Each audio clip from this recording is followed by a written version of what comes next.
Subscribed guide of Gujarat for latest video and video के नीचे दिया हुआ सब्सक्राइब्ड और हेलो दोस्तों, स्वागत करता हूं आपका इस नए वीडियो में। दोस्तों, इस वीडियो में मैं आपको बताऊंगा कृष्ण भगवान के जन्म और मृत्यु के बारे में। दोस्तों, हिंदू धर्म में कृष्ण भगवान को बहुत सारे मानते हैं, बहुत सारे पूजते हैं, कई जगह पर उनके मंदिर हैं।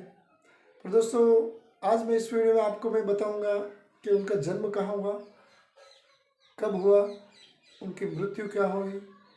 तो ये जो उनकी पूरी जर्नी में बताऊंगा इस वीडियो में आपको।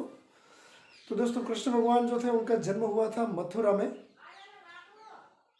और उनका जन्म हुआ था मथुरा में। वो जो डेट थी वो 5000 साल पहले हो गए, पर जो काशी के प्रकांड पंडितों ने पहले तो तिथि नक्षत्र ग्रह वगैरह में होता था, पर अकॉर्डिंग टू जैसे इंग्लिश कैलेंडर के मुताबिक उनकी डेट ऑफ बर्थ और डेट ऑफ डेथ दोनों काशी के प्रकांड पंडितों ने पुराणों और कंप्यूटर की मदद से वो दोनों निकाला हुए हैं।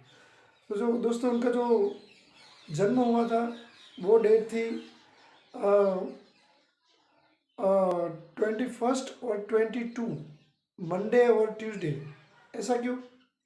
क्योंकि आपको पता होगा दोस्तों, उनका जन्म जो हुआ था वो रात को 12 बजे जेल में हुआ था।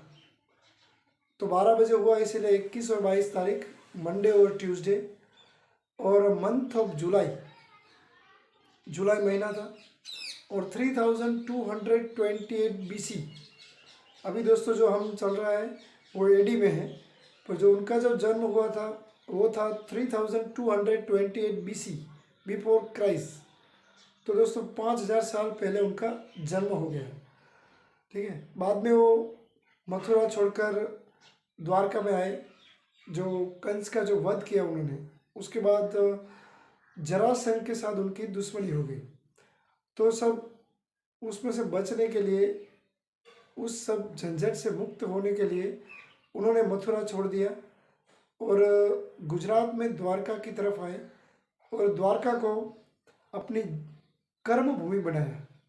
वहाँ पर उन्होंने रूल किया, वहाँ पर राज किया, और अपना एक किंगडम एस्टेब्लिश किया द्वारका में, गुजरात के पश्चिमी तट पे, अरबी समुद्र के किनारे। और द्वारका को एक बहुत ही विशेष दर्जा प्राप्त हुआ कृष्ण भगवान के आने के बाद। द्वारका जो पुराना बंदर भी माना जाता है, यहाँ से ही देश और प्रदेश में बिजनेस होते थे, देश प्रदेश के लोग यहाँ पर आते थे। तो उस टाइम जो द्वारका में जो बिजनेस था देश और प्रदेश में, वो एक बहुत ही विशाल दर्जा उसको हासिल हुआ था।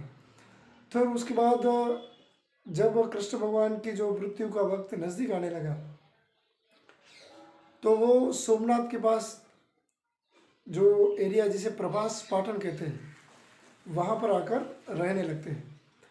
तो एक दिन वो पीपल के पेड़ के नीचे बैठे होते हैं, पाँव के ऊपर पाँव रखकर, वो रेस्ट की पोजीशन में वो आराम कर रहे होते हैं।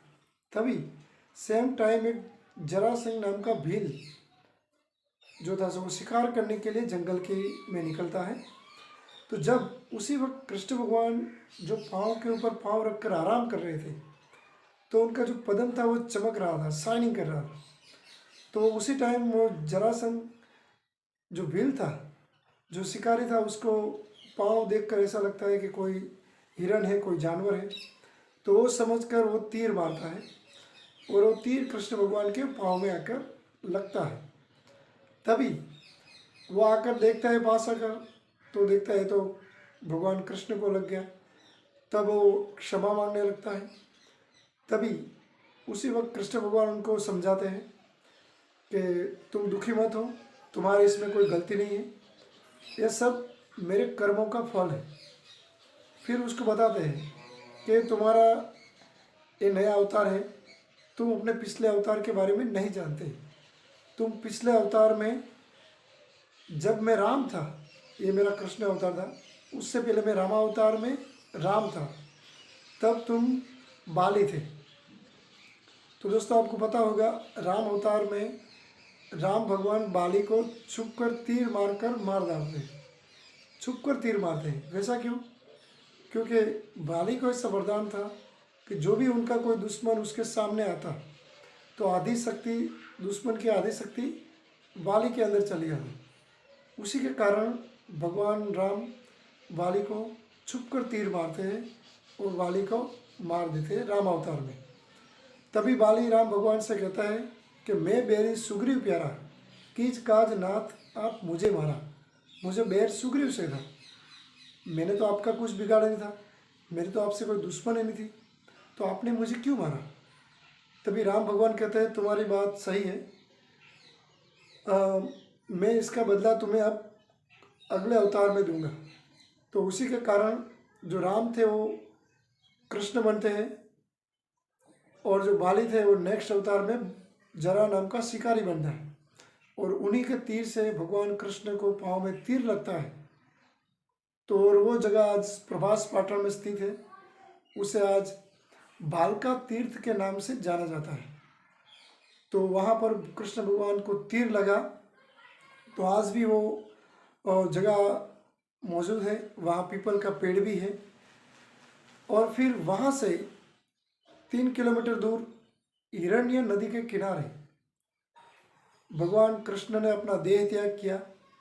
कई लोग ऐसा कहते हैं कि भगवान कृष्ण को अग्नि संस्कार दिया गया, कई लोग ऐसा मानते हैं कि भगवान कृष्ण हिरण्य नदी में उतर गए और अपना देह कृष्ण अवतार फिनिश किया।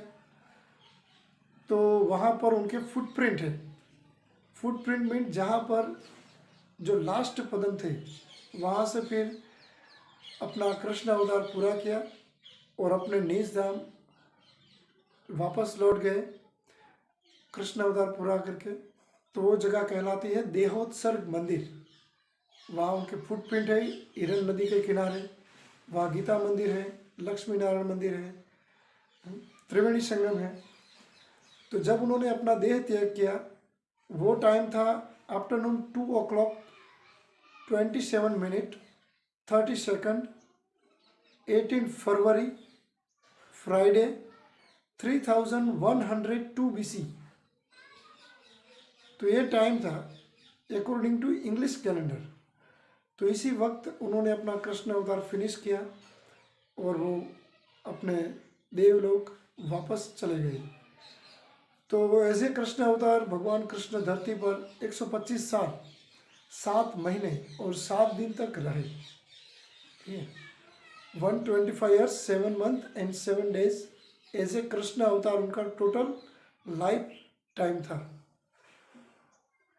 और दोस्तों आपको पता होगा जब महाभारत का वॉर चल रहा था तो कृष्ण भगवान की एज थी 89 years old। He was 89 years old at the time of Mahabharata war. तो दोस्तों ये कुछ इन्फॉर्मेशन थी भगवान कृष्ण के बारे में, उनकी जन्म और मृत्यु के बारे में। दोस्तों आगे ऐसी जानकारी के लिए मेरे वीडियो को प्लीज़ आपको अच्छा लगे तो लाइक कीजिए और अपने दोस्तों को के साथ शेयर कीजिए और हाँ, चैनल को सब्सक्राइब करना मत भूलें।